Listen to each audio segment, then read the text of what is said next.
Dalam rangka memperingati 1 tahun pemerintahan Prabowo Gibran, forum diskusi ekonomi yang diselenggarakan oleh Metro TV sudah dimulai dengan pemaparan oleh Menko Bidang Perekonomian Airlangga Hartarto dan fokus pembahasan di bidang investasi. Informasi terkini untuk Anda sudah tersambung bersama kami jurnalis Metro TV Ardan Anugrah. Ardan, selamat pagi. Ardan, apa saja poin-poin pembahasan yang sudah disampaikan dalam sesi pertama diskusi ekonomi ini? Ya, Valen, saat ini sedang berlangsung sesi pertama dalam pembahasan percepatan ekonomi 8% di tahun 2029 mendatang. Yang mana acara ini adalah untuk bisa memperingati 1 tahun masa pemerintahan dari Presiden Prabowo Subianto dan Wakil Presiden Gibran Rakabuming Raka yang diselenggarakan oleh Metro TV. Dan untuk sesi pertama ini adalah fokus membahas terkait dengan investasi. Bagaimana pemerintah ini menyiapkan sejumlah strategi untuk bisa memperbaiki iklim investasi Indonesia dan juga dapat mengundang investor untuk dapat meningkatkan pertumbuhan ekonomi menjadi 8%. Dan tadi sebelumnya, sebelum sesi pertama ini dimulai, ada pemaparan secara langsung dari keynote speaker yang pertama, yakni Menko Bidang Perekonomian Airlangga Hartarto.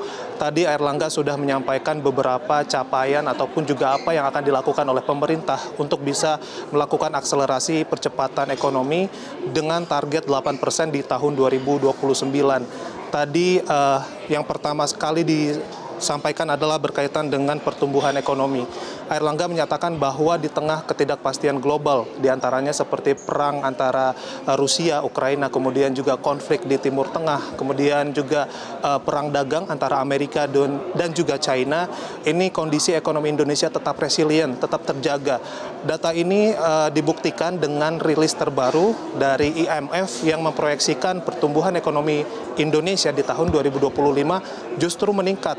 Kalau kita melihat data dari Outlook di bulan Juli 2025, angka pertumbuhan ekonomi Indonesia diproyeksikan oleh IMF hanya sekitar 4,8%. Namun data terbarunya ini ditingkatkan menjadi 4,9%. Meskipun pemerintahan Prabowo Gibran sendiri ini menyatakan bahwa mereka optimis pertumbuhan ekonomi hingga akhir tahun 2025 bisa di atas 5%.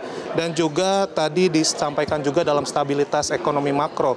Yang pertama adalah capaian ekonomi, pertumbuhan ekonomi di kuartal kedua, angkanya ini ada 5,12%. Angka ini merupakan yang tertinggi di antara negara-negara G20.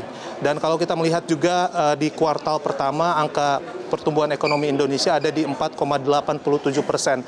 Artinya ada peningkatan dari kuartal pertama menuju ke kuartal kedua. Kemudian di kuartal ketiga diproyeksikan pertumbuhan ekonomi Indonesia angkanya ada di kisaran 5 sampai 5,1%. Dan di kuartal keempat nanti pemerintah sendiri juga memproyeksikan pertumbuhan ekonomi ada di angka 5,5%. Kemudian selain daripada itu ada juga angka inflasi yang tercatat untuk Indonesia hingga September 2025 angkanya adalah 2,65% secara year on year.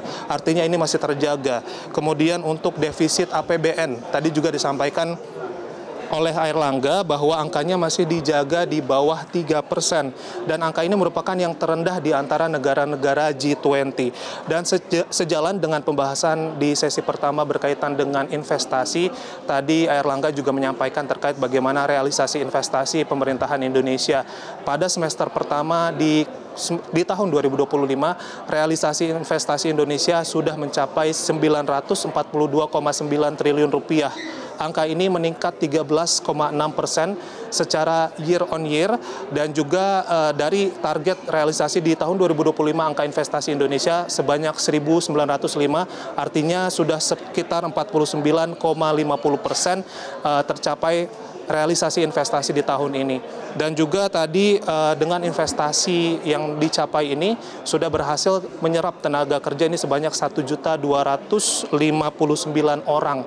Dan dari angka ini juga total nilai realisasi investasi yang berfokus hanya untuk hilirisasi angkanya sudah mencapai 280,8 triliun rupiah. Angka ini juga merupakan 30% dari total realisasi investasi di semester pertama tadi. Dan dalam bidang digital, Airlangga juga menyampaikan salah satu capaian pemerintah Presiden Prabowo Gibran adalah dengan angka pengguna kris ini mencapai 56 juta orang. Sementara itu cadangan devisa Indonesia ini juga masih cukup tinggi karena angkanya masih berkisar di angka 150-an triliun rupiah. Kemudian tadi juga Airlangga menyampaikan terkait pemerintah Indonesia pertama kalinya mengeluarkan atau meluncurkan Bullion Bank. Ini merupakan untuk meningkatkan harga emas. Sebelum diluncurkan, harga emas ini tidak mencapai 4.000 US dollar. Namun sejak diluncurkan angkanya mencapai 4.000 US dollar per troy ounce. Dan juga sejumlah tadi disampaikan sejumlah kebijakan ekonomi maupun stimulus ekonomi yang nantinya baru akan disampaikan di dalam beberapa waktu minggu ke depan. Untuk sementara demikian, Jessica, kita akan saksikan bersama kelanjutan dari pembahasan di sesi pertama untuk acara pembahasan forum diskusi oleh Metro TV. Jelajahi cara baru mendapatkan informasi. Download Metro TV Extend sekarang.